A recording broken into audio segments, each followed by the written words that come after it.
Yeah, there's a lot of talk about this idea that we're going to have AI employees. I think it's a bad idea. I don't think that's the right way to think about AI. Matt, Lucas, thank you so much for being here.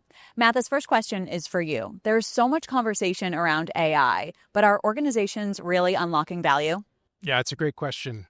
So I've talked to a lot of executive teams, and everybody's doing a lot of experimentation, but then they're saying, where's the value? Am I actually seeing it coming to the bottom line?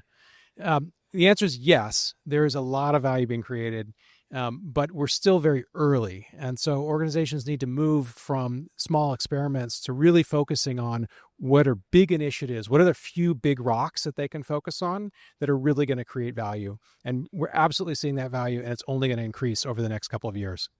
Lucas, what is the role of leadership when adopting AI? Yeah, I think it all starts from the top. Company leadership has to establish clear principles around when to use AI and what to use it for and when to not use AI. And then also think about guardrails. What types of data should go into AI tools and what types of data should be off limits for AI? And being really clear about what those guidelines are, what those principles are, and what the guardrails are. And then also leading by example and using AI themselves and being really transparent about that. If company leaderships are using AI tools and then sharing that with the company, that'll help bring everybody else at the company along for the journey. Matt, what is your view or takeaway when it comes to viewing AI as a colleague? Yeah, there's a lot of talk about this idea that we're going to have AI employees. I think it's a bad idea. I don't think that's the right way to think about AI. There's so much context in work.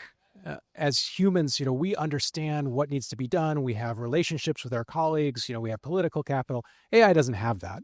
So AI is not going to be an employee. It's not going to be a person on your team, but it's an incredibly powerful tool. And so if we think about AI as a tool that empowers our human employees, that's where we're really going to get the value from the technology. Lucas, what do you think employee AI integration should look like? Yeah, I love that question because I think AI, if it's a tool or an employee, it doesn't matter. Any tool, any employee is going to have its own strengths. It's going to have its own weaknesses. And that's true for AI as well. It's going to be really good at certain things. It's really good about assessing lots of large data sets and distilling signal from that. It's also not so good at other things that humans happen to be really good at. So I think as you're thinking about when I should use AI, when I should use humans and talk to my coworkers, it's thinking about comparative advantages and like what are humans uniquely good at and what is AI uniquely good at, and being really thoughtful on like, okay, let's leverage AI for its strengths and lean into that. And then conversely, when AI is less good, humans have a strength. Let's focus on that human interaction and just being really thoughtful on that sort of approach. Thank you both. Thank you. Thank you.